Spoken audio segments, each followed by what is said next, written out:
с отчетным докладом о деятельности исполкома Крымско-Татарского народного фронта за период с 28 января по 12 мая 2012 года расскажет член исполкома КТНФ, председатель Кенеша Совета Милиф РК Василий Абдураимов.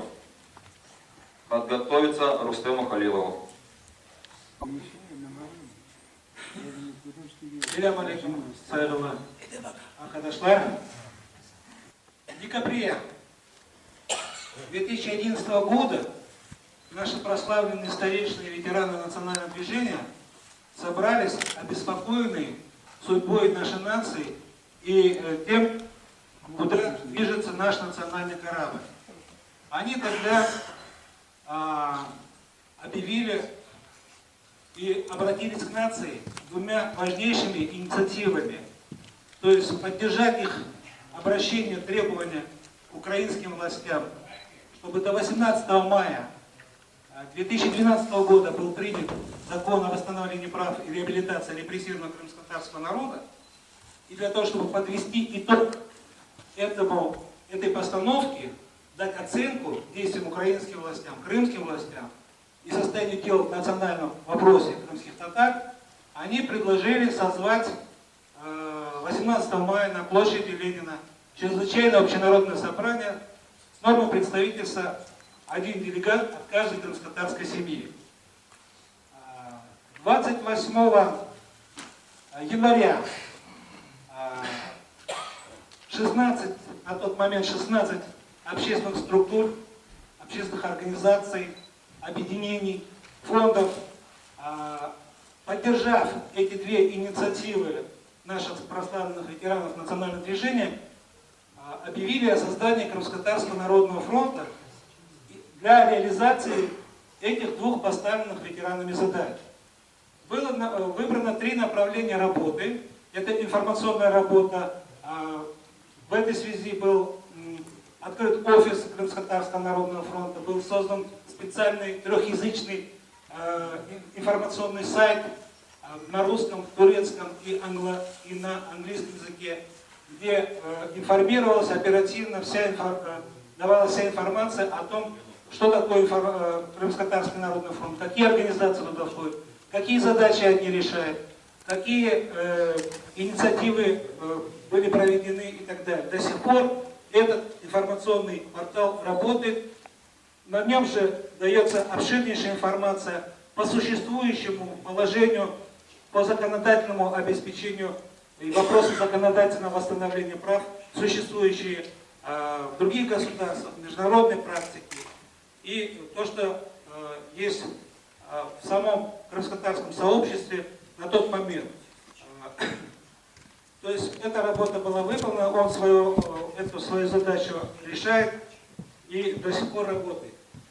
Второе направление работы, которое было принято, это налаживание диалога, официального диалога с руководством крымских властей, с руководством украинских властей. В этой связи было направлено официальное обращение от исполкома Крымско-Татарского народного фронта по 21 государственному адресу, разные структуры власти, всем руководством всего крымского уровня и украинского уровня. Были получены с той же постановкой вопросы, чтобы объяснить необходимость и полезность и принятие в Украине наконец-таки этого закона, чтобы крымско-татарский вопрос наконец вошел в правое поле Украины, и чтобы все решалось на уровне закона и права, а не как сегодня решается, на беспределе, на понятиях и так далее. В том числе были даны соответствующие предложения о том, как наиболее правильно, наиболее эффективно совместить траурные мероприятия 18 мая с проведением чрезвычайного общенародного собрания. Все эти предложения были переданы и были высказаны пожелания о проведении прямых встреч с руководством Крыма, с руководством Украины. К сожалению, мы на крымском уровне практически получили ничего не значащие отписки и нежелание вести этот диалог с крымско-татарской общественностью, объединившихся в наш Крымско-Татарский народный фронт.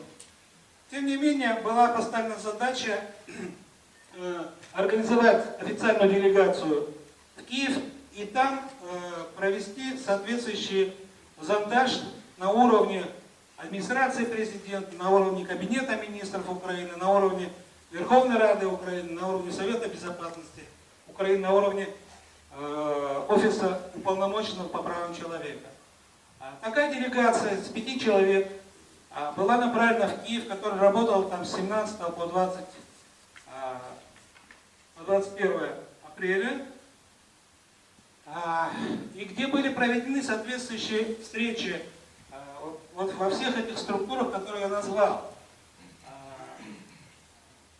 где было четко дано объяснение, почему необходимо и какие шаги необходимо принять украинской власти с тем, чтобы дать надежду и веру украинским татарам, что эта власть, это государство намеренно и будет решать, и будет строить цивилизованные взаимоотношения с крымско-татарской нацией в рамках единого украинского независимого государства. В том числе и практические предложения по тому, как нам избежать каких-либо провокаций при проведении массовых мероприятий 18 мая. Все эти вопросы на достаточно высоком уровне во всех этих структурах были изложены. Было обещано доложить это на самые высокие верха. Но на тот момент, когда мы там работали, мы ясно поняли, что на тот момент все признавали необходимость, перезрелость этого вопроса, необходимость принятия закона, но при этом мы однозначно поняли, что на тот момент, да и сегодня мы это убеждаемся в этом, в Украине, во властных структурах не сформировалась политическая воля с тем, чтобы принципиально решался крымско-татарский национальный вопрос так, как это ожидает уже наш народ, живя в Украине на протяжении 20 с лишним лет. Помимо этого, для того, чтобы призвать к совести наших народных избранников, по инициативе Ялтинского региона мы организовали передачу Верховной Раде Украины персонально каждому народному депутату Украины, 450 депутатов, персонально вот эти вот обращения с тем, чтобы они приняли все необходимые в их полномочиях меры по принятию этого закона. Какие-то шевеления на уровне Верховной Рады пошли, но в плане не в плане восстановления прав нации, не коллективных наших прав, а в плане реанимации того зарегистрированного законопроекта, который туда внес народный депутат Украины Мустафа Джемилев, который говорит о возобновлении прав лиц, депортированных по национальному признаку. То есть сводит общенациональную проблему восстановления прав наций, восстановлению каких-то там отдельных фрагментарных моментов человека, который не выдержит никакой критики ни с точки зрения восстановления исторической справедливости, ни с точки зрения существующего международного права. Как это записано, допустим, в такой знаменитой декларации о правах коренных народов, принятой Генеральной Ассамблеей Организации Объединенных Наций 5 лет назад, и вот 5-летие которой сейчас отмечается проходящем в Нью-Йорке 11-м постоянном форуме по вопросам коренных народов. По организации Чрезвычайного общенародного собрания было по тем документам, которые мы утвердили на конференции 28 января, было напечатано 20 тысяч мандатов приглашений делегатов Чрезвычайного общенародного собрания. На сегодняшний момент регистрация делегатов этого собрания продолжается. Вот сегодня мне принесли целую пачку этих мандатов приглашений из Советского района, с Ялтинского региона, с других регионов. На сегодняшний момент уже более 8 тысяч делегатам розданы вот эти мандаты приглашения. Но розданы мандаты приглашения, розданы, зарегистрированы.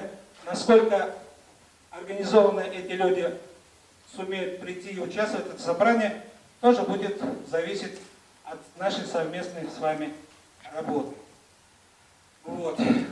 Я могу сказать, что основная, конечно, основная доля депутатов – это Крымский регион, это Херсонская, Запорожская область, город Киев, и есть ряд делегатов с Российской Федерации, из ближайших регионов, и есть ряд делегатов даже с Узбекистана и Турции. Зарегистрированы, они у нас персонифицированы, с указанием конкретно фамилии, адреса, количества семей и так далее, и так далее. По сути дела, мы можем с чистой совестью сказать, что мы сделали все. Фактически в Украине не осталось ни одного субъекта властных полномочий, в рамках которых могли бы приниматься те решения, которые требовал наш фронт и наши славные ветераны национального движения. То есть все знают, что такая постановка вопроса сегодня стоит. На сегодняшний день она с повестки дня не снята. 18 мая, буквально вот следующая пятница. И можно сказать с уверенностью, что фактически из тех предложений, из тех обсуждений, которые были проведены с нашей стороны, ни одно из этих предложений со стороны ни крымских властей, ни украинских властей на сегодняшний день не выполнено. То есть это фактически означает одно, что украинская власть сегодня намерена продолжать тот же губительный для нашей нации курс, который в конце концов приведет к полному исчезновению, ассимиляции и так далее. Преступление, надо говорить, не курс, преступление. Тогда правильно говорите, пожалуйста. Выступающий человек, да? Ну правильно, нет, просто реплика. Конечно, преступление это, а не курс. И это мы должны все ясно и четко представлять с тем, чтобы, давая оценку 18 мая, когда мы соберемся на чрезвычайное общенародное собрание, давая оценку действиям властей, вот это надо ясно, четко себе представлять. Ну, могу сегодня сказать еще вот о чем. Наш представитель, член исполкома Крымско-Татарского народного фронта Надир Бекиров представляет наши интересы сегодня на проходящем в Нью-Йорке 11-й сессии постоянного форума по вопросам коренных народов. 7 мая этот форум начался, и 18 мая как раз завершается. Вот 11 мая как раз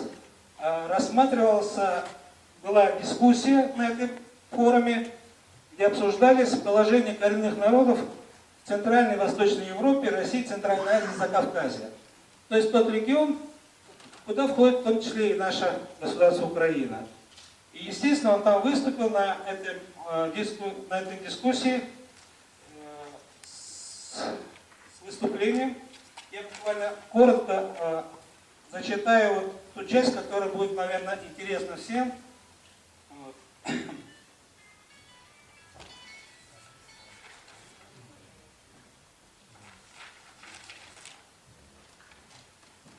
Около 15 лет назад, это выступление Надира Бекирова в Нью-Йорке, около 15 лет назад у коренных народов Украины появилось много надежд и позитивных ожиданий в связи с тем, что в новую Конституцию Украины были включены специальные положения статьи 11, в соответствии с которыми государство должно было способствовать развитию этнической, культурной, языковой и религиозной самобытности всех коренных народов Украины.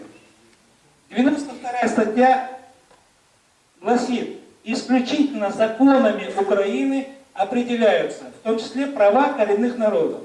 Это означает, что никаким иным способом, кроме как на законодательном, принятом украинским парламентом уровне, права коренных народов не могут быть установлены, гарантированы и защищены в украинском государстве. То есть мы тоже как раз идем по этому пути, добиваясь принятия соответствующего закона. За истекшие после принятия этой Конституции 16 лет назад, украинское государство не сделало ничего, чтобы исполнить свои обязательства по этим статьям. На самом деле происходит прямо противоположное. Со временем политика украинского государства по отношению к коренным народам последовательно ухудшается. Первое. Украина была и остается одним из 11 государств мира, которые не поддержали Декларацию о правах коренных народов. Во внутренней политике Украины чиновники отказываются признавать само существование коренных народов в Украине в качестве оправдания отказа в поддержку этой декларации. Они говорят, что нам не надо поддерживать эту декларацию, потому что в Украине, оказывается, нету коренных народов. Второе. Ни один из коренных народов Украины до сих пор не признан в качестве такового. Крымские татары, караимы, крымчаки, урумы все рассматриваются в качестве национальных меньшинств в соответствии с очень слабым украинским законом о национальных меньшинствах. Третье. После принятия новой Конституции в 1996 году украинское государство раздало наши земли, недвижимое имущество и материальные ценности, остававшиеся после депортации 1944 года в государственной собственности, через так называемую приватизацию некоренным поселенцам, их потомкам, организациям и так далее. Государство продолжает уничтожать и сегодня, грабить наше культурное наследие и наши архивы. Они отнимают наши кладбища, сакральные места, эксплуатируют их для туризма, в коммерческих целях и даже для строительства общественных туалетов, как это недавно было в Алуште. Четвертое. Украинское государство организует уголовное преследование активистов борьбы за свои права. Единственный политически заключенный в Украине, признанный международной амнистией, есть такая авторитетная организация, которая дает статус политических заключенных. Так вот, единственным политическим заключенным официально в Украине является не Тимошенко, а является Даниил Аметов, который являлся активистом за борьбу за землю и религиозное равноправие. Пятое. 18 мая – это день депортации и геноцида крымско-татарского народа.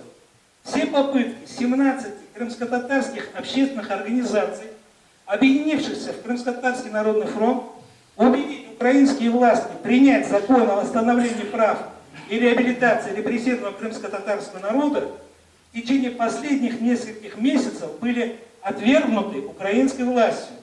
Вместо этого правительство готовится подавлять любые возможные народные волнения.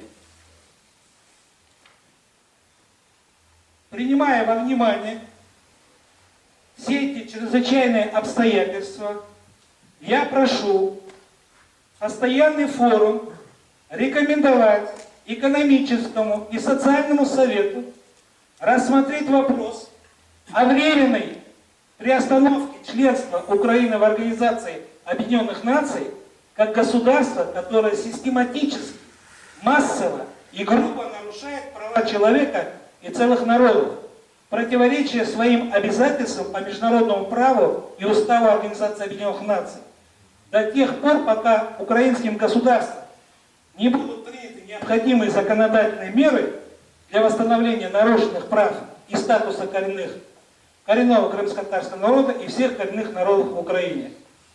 Член исполкома Крымско-татарского народного фронта, председатель фонда исследований и поддержки коренных народов Крыма Надир Бекиров, Нью-Йорк, 11 мая 2012 года. Вот такое выступление было сделано на этом авторитетнейшем международном форуме Организации Объединенных Наций. Поэтому мы сегодня должны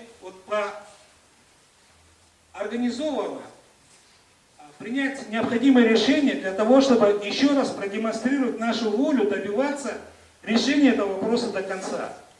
То есть мы должны, на мой взгляд, по крайней мере, определиться с рядом, с началом, так скажем, наших политических акций, об этом будет сказано позже.